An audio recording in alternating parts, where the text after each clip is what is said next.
សម្រាប់ជំនាញ IT នេះបងមុខវិជ្ជាអ្វីខ្លះដែលមានភាពសំខាន់នៅទីដូចជាគណិតរូបវិទ្យាអីបងតើត្រូវចេះកម្រិតណាដែរបងចំពោះជំនាញ IT នេះផងដែរមុខវិជ្ជាដែលសំខាន់ខ្ញុំគិតថាមានដូចជាគណិតហើយទៅនឹង English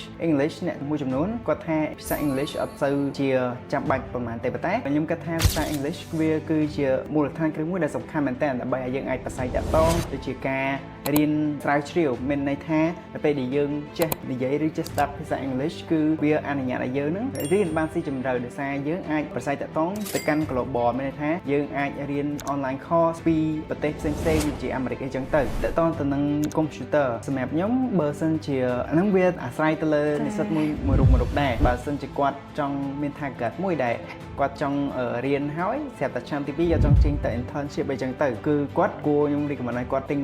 laptop មួយដែលមាន performance រៀងខ្ពស់តិចណាដោយសារយើងយកមក apply នៅការងារជាក់ស្ដែងគឺ project វារៀងធំបើយើងត្រូវការ computer មួយដែលវា run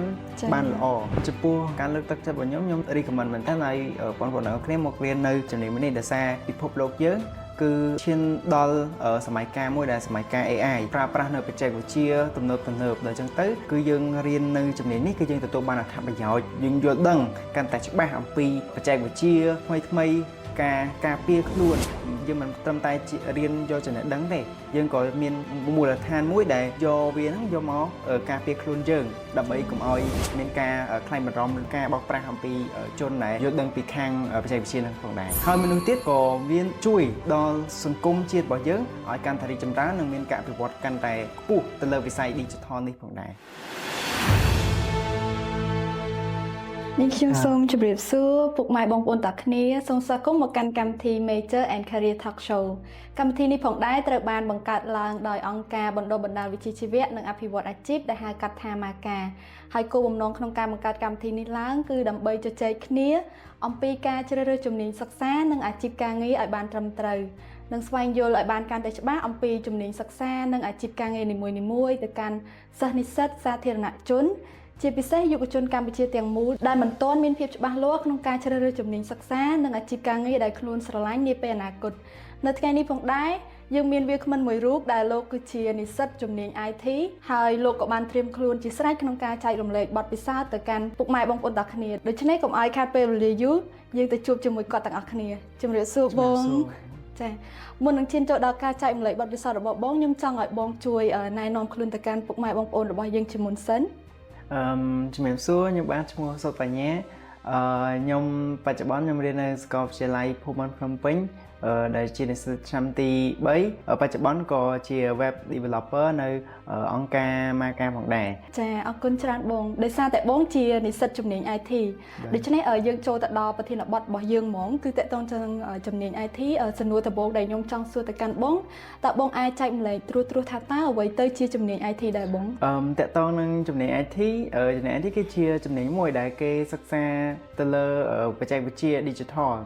នៅក្នុងនោះមានដូចជា hardware software ហើយ software ហ្នឹងគឺជាអីគេ software ហ្នឹងគឺជាការបង្កើតកម្មវិធីដូចជាកម្មវិធី software app mobile ដូចជា app iOS Android និង website system ជាដើមដែលយើងបង្កើតវាឡើងដោយយើងសរសេរកូដដូចជា Java Python HTML React អីចឹងទៅអាហ្នឹងជាភាសាដែលយើងយកមកបង្កើតsoftware ហ្នឹងឯងហើយអ្វីទៅជា hardware ហ្នឹងគឺសំដៅលើអ្វីដែលយើងប៉ះបានដូចជា mouse ដូចជា RAM CPU motherboard អីហ្នឹងអាហ្នឹងគេហៅថា hardware ខាង networking អីជាច្រើនហោហែអញ្ចឹងទៅចាអរគុណច្រើនបងស្ដាប់មើលទៅគឺពិតជាតេទៀងមែនតើមួយវិញទៀតបងសម្រាប់ជំនាញ IT ហ្នឹងយើងត្រូវសិក្សាប្រហែលឆ្នាំដែរបងហើយឆ្នាំទី1យើងសិក្សាពីអីឆ្នាំទី2យើងសិក្សាពីអីដែរបងអាចចែកម្លែកខ្លីៗបងចំពោះជំនាញ IT នេះបងដែរគឺយើងសិក្សាជាទូទៅគឺឃើញតាមសាកលវិទ្យាល័យឬក៏វិទ្យាស្ថានទូទៅគឺគេសិក្សាចំនួន4ឆ្នាំហើយឆ្នាំទី1នោះគឺគេសិក្សាទៅលើមូលដ្ឋានគ្រឹះដូចជាការសរសេរកូដ C Python អីចឹងទៅខ្ញុំឃើញអាហ្នឹងតាមខ្ញុំឃើញជាក់ស្ដែងនៅសាកលវិទ្យាល័យឬវិទ្យាស្ថាននីមួយៗគឺគេរៀនអញ្ចឹងហើយមួយទៀតហ្នឹងគឺគេរៀននឹងcomputer fundamental អាហ្នឹងតកតងទៅនឹងផ្នែក hardware ដូចជាឲ្យយើងស្គាល់ពី hardware មួយចំនួនដូចជា Wi-Fi ដូចជា mouse ដូចជាអីចឹងទៅដើម្បីឲ្យយើង យល់ថារបស់ហ្នឹងយកមកប្រើក្នុង technology ហ្នឹងគឺគេប្រើមួយខ្លះអីចឹងទៅអាហ្នឹងចំពោះឆ្នាំទី1ចំពោះឆ្នាំទី2វិញបើតាមនៅសាកលវិទ្យាល័យភូមិន្ទភ្នំពេញគឺគេសិក្សាទៅលើភាសា Java ដូចជាSQL អីចឹងទៅអាហ្នឹងគឺជាភាសាមួយដែលរៀង advanced ជាង C++ អីចឹងទៅដោយសារC++ គឺយើងគ្រាន់តែរៀនជាមូលដ្ឋានគ្រឹះទេប៉ុន្តែអាភាសាបន្ទាប់ពីនេះទៀតគឺយើងរៀនកាន់តែស៊ីជម្រៅទៅមុខទៀតអញ្ចឹងបងចាបងចាអរគុណច្រើនបងសម្រាប់ចម្លើយដ៏ក្បោះក្បាយមួយវិញទៀតបងចំពោះជំនាញ IT ហ្នឹងយើងត្រូវចំណាយថវិកាច្រើនអត់បងក្នុងមួយឆ្នាំហើយយើងត្រូវចំណាយទៅលើអ្វីខ្លះដែរចំពោះជំនាញ IT នេះជាក់ស្ដែងគឺយើងចំណាយទី1គឺយើងចំណាយទៅលើការទិញ laptop ដើម្បីយកមក practice អនុវត្តកិច្ចការយើងអីចឹងទៅបើសិនជាយើង laptop ឬក៏ desktop ហ្នឹងវាជាកត្តាមួយដ៏សំខាន់មែនតើដែលអាចឲ្យយើងហ្នឹងងាយស្រួលក្នុងការអនុវត្តសរសេរកូដនៅផ្ទះអីចឹងទៅបើសិនបើយើងសរសេរកូដនៅសាលាយើង practice នៅសាលានៅ desktop សាលាអីចឹងទៅគឺយើងបានតែ1ម៉ោង2ម៉ោងអីទេគឺបានតែកំឡុងពេលរៀនហ្នឹងទេប៉ុន្តែយើងអាចយកមកផ្ទះបានទេអញ្ចឹងនោះគឺទាមទារឲ្យយើងមាន laptop អីមួយផ្ទាល់ខ្លួនអីចឹងទៅដើម្បីងាយស្រួលក្នុងការយកមកអនុវត្តកិច្ចការដូចជាសេកូដនៅផ្ទះអីចឹងទៅហើយមួយទៀតនោះគឺបច្ចេកសាលាគឺអត់សូវចំណាយលុយច្រើនទេគឺដោយសារយើងធ្វើការជាក្រុមអញ្ចឹងទៅគឺយើងរាយលុយគ្នាដើម្បីយកមកទិញឬក៏បង្កើតបច្ចេកនឹងឡើងអញ្ចឹងទៅអូខេចាអរគុណបងមួយវិញទៀតបងចំពោះជំនាញ IT ហ្នឹងមុនពេលដែលបងចូលរៀនជំនាញ IT តើបងមានទស្សនៈបែបណាទៅលើជំនាញមួយហ្នឹងហើយតើហេតុអ្វីបានជាបងសម្រេចចិត្តរៀនជំនាញ IT នេះអញ្ចឹងហ៎បងកត្តាដែលធ្វើឲ្យខ្ញុំចង់រៀនជំនាញមួយនេះគឺដោយសារខ្ញុំចូលចិត្តបច្ចេកវិទ្យាដូចជាផ្នែកបង្កើត AI បង្កើតអីចឹងទៅខ្ញុំឃើញវាពិតជា cool មែនតើអញ្ចឹងទៅវាធ្វើឲ្យខ្ញុំវាទាញអារម្មណ៍ខ្ញុំហ្នឹងឲ្យមករៀនជំនាញមួយនេះហើយកត្តាមួយទៀតគឺដោយសារនៅតូចគឺខ្ញុំចូលចិត្តតាក់ទងនឹងបែប technology អញ្ចឹងដូច្នេះទៅធ្វើឲ្យខ្ញុំហ្នឹងមានចំណារអារម្មណ៍មករៀននៅជំនាញ IT ផងដែរមួយវិញទៀតបងតើជំនាញ IT ហ្នឹងយើងត្រូវប្រឡងចូលអត់បងហើយសម្រាប់បងប្អូនដែលគាត់ចិត្តបញ្ចប់ថ្នាក់ទី12ឬក៏អ្នកដែលគាត់ចាប់អារម្មណ៍ចង់រៀនជំនាញ IT នេះតើគាត់ត្រូវត្រៀមខ្លួនបែបណាខ្លះដែរបងចំពោះជំនាញ IT នេះផងដែរគឺសាកលវិទ្យាល័យខ្លះគឺគេអត់ប្រឡងចូលទេដូចជា non-tom này ចឹងទៅគឺគេអត់ប្រឡងចូលទេតែបើដូចជានៅ Techno ដូចជានៅ RUPP គឺទាមទារក្នុងការប្រឡងចូលដើម្បីត្រៀមខ្លួនប្រឡងនោះគឺបើតាមបទពិសោធន៍ខ្ញុំនៅភូមិន្ទផ្ទាល់គឺការប្រឡងមានតែមួយមុខវិជ្ជាទេគឺគណិតវិទ្យាគឺយើងប្រឡងតាក់ទងទៅនឹងដូចជាអង្កេតក្រាលអនុគមប្របបាបជាដើមនឹង limit តែប៉ុណ្្នឹងឯងគឺយើងអាចអនុវត្តវាស្វែងយល់ពី4ហ្នឹងទៅខ្ញុំឃើញថាភាគច្រើនសាលាចេញតែ4ហ្នឹងទេដើម្បីប្រឡងជ្រើសរើសយកនិស្សិតចូលរៀននៅសាកលវិទ្យាល័យភូមិន្ទចាបងចាអរគុណបងមួយវិញទៀតបងតើត្រូវមានជំនាញទុនឬក៏យើងអាចហៅថាចំណង់ចំណូលចិត្តបែបណាដើម្បីរៀនជំនាញ IT នេះបងចំពោះជំនាញទុននិងចំណង់ចំណូលចិត្តដើម្បីរៀននៅជំនាញព័ត៌មានវិទ្យានេះគឺជំនាញទុនទី1គឺទាមទារឲ្យយើងមានការអត់ធ្មត់ដូចជា problem solve ឧបមាថាយើងមានបញ្ហាក្នុងការដោះស្រាយ error code អីចឹងទៅយើងមានការអត់ធ្មត់ខ្ពស់អីចឹងទៅដើម្បីធ្វើការជាទូទៅតាក់ទងទៅនឹងការធ្វើការជាក់ស្ដែងគឺ problem solve នេះគឺវាសំខាន់មែនតើក្នុងការយើងយកមក apply លើការងារក្នុងការដោះស្រាយការងារផ្សេងអីចឹងទៅហើយមួយទៀតនោះគឺការចូលចិត្តតាក់ទងទៅនឹងការសរសេរកូដអាហ្នឹងជាទូទៅដំបូងឡើយនៅពេលដែលយើងរៀន IT ដំបូងឡើយគឺយើងអត់សូវជាចូលចិត្តនេះប៉ុន្មានទេប៉ុន្តែនៅពេលដែលយើងរៀនយល់ដឹងពីមូលដ្ឋានកូដនីមួយៗហើយក៏យើងអាចនឹងរៀនចាប់ផ្ដើមចូលចិត្តក្នុងការសរសេរកូដអញ្ចឹងទៅអាហ្នឹងគឺជាចំណេញទុនហើយមួយទៀតនោះការធ្វើ research តាក់ទងទៅនឹងបច្ចេកវិទ្យាថ្មី technology ថ្មីដើម្បីយកមកអនុវត្តដូចជា practice ដើម្បីបង្កើត improve សមត្ថភាពខ្លួនឯងហ្នឹងកាន់តែខ្ពស់អញ្ចឹងទៅចំពោះចំណង់ចំណូលចិត្តសម្រាប់ខ្ញុំក្នុងការរៀនជំនាញ IT នេះគឺទី1ចូលចិត្តសរសេរកូដហើយទី2នោះគឺចូលចិត្តបង្កើត ចូលចិត្ត like creative like បង្កើត UI ដែលវាមើលទៅវាមានលក្ខណៈ virtual អីចឹងទៅខ្ញុំចូលចិត្តនិយាយទៅចូលចិត្ត design ទៅលើ UI interface សម្រាប់ website ឬក៏ mobile app អីចឹងដែរហ្នឹងគឺជាចំណង់ចំណូលចិត្តរបស់ខ្ញុំហើយមួយទៀតនោះគឺការស្រាវជ្រាវអីដែលថ្មីដូចជាស្វែងយល់បច្ចេកវិទ្យាថ្មីដើម្បីយកមកអភិវឌ្ឍខ្លួនហើយមួយទៀតនោះគឺចូលចិត្តរៀនអ្វីដែលថ្មីទាក់ទងនឹងបច្ចេកវិទ្យាចាស្ដាប់មើលទៅពិតជាចាប់អារម្មណ៍មែនតើបង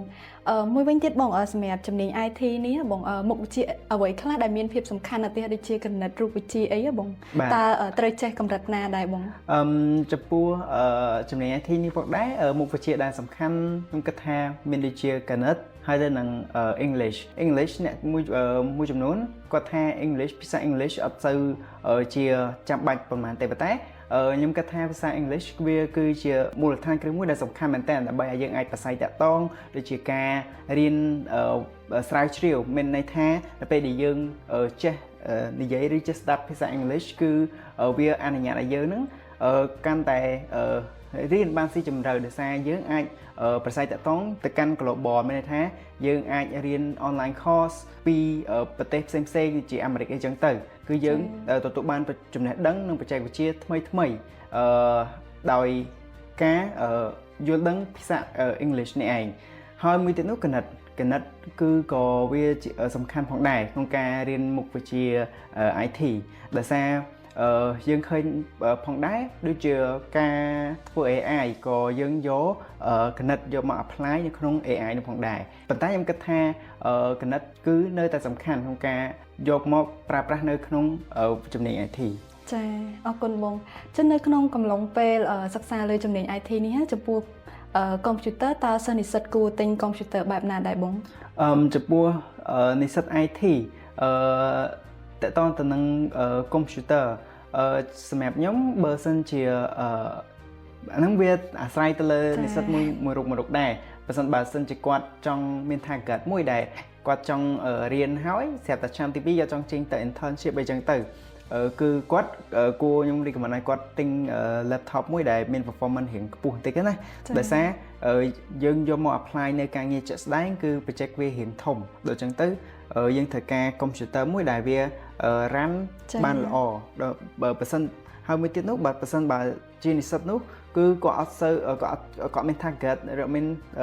គោលបំណងចឹងទេគឺគាត់អាចទិញកុំព្យូទ័រធម្មតាក៏បានដែរដើម្បីក្នុងការសរសេរកូដអីចឹងទៅដោយសារ project សាលាមួយគឺអត់មាន project ណាដែលធំហើយស្មុគស្មាញនោះទេអញ្ចឹងទៅគាត់អាចប្រើប្រាស់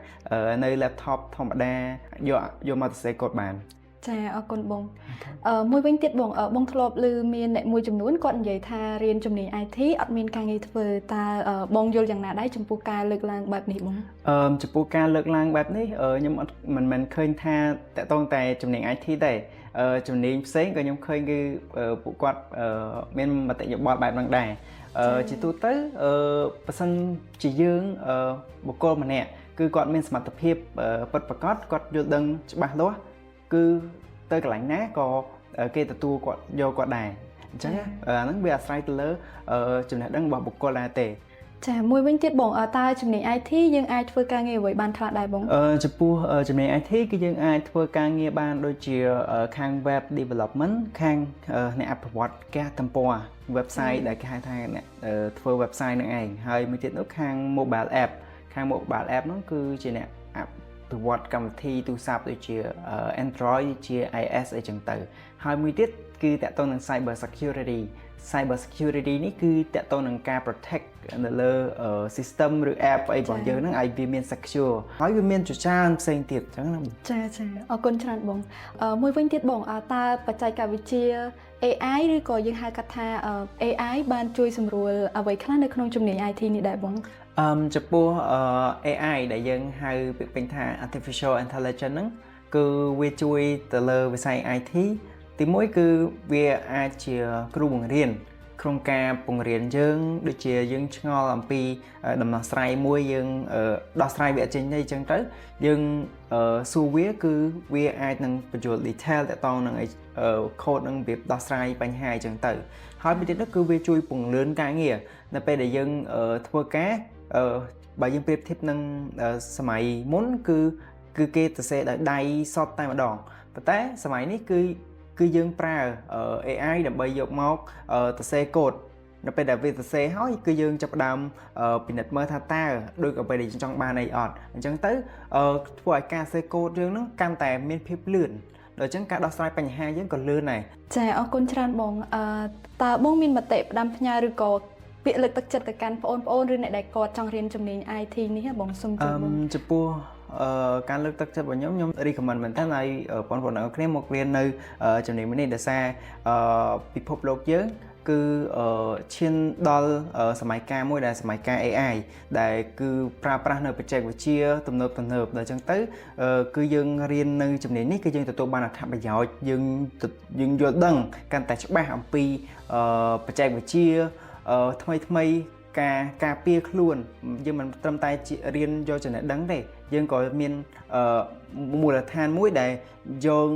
វាហ្នឹងយកមកការពារខ្លួនយើងដើម្បីកុំឲ្យមានការខ្លាញ់បារម្ភឬក៏ការបោកប្រាស់អំពីជនដែលយល់ដឹងពីខាងបច្ចេកវិទ្យាហ្នឹងផងដែរហើយមនុស្សទៀតក៏មានជួយដល់សង្គមជាតិរបស់យើងឲ្យកាន់តែរីកចម្រើននិងមានការអភិវឌ្ឍកាន់តែខ្ពស់ទៅលើវិស័យ Digital នេះផងដែរចា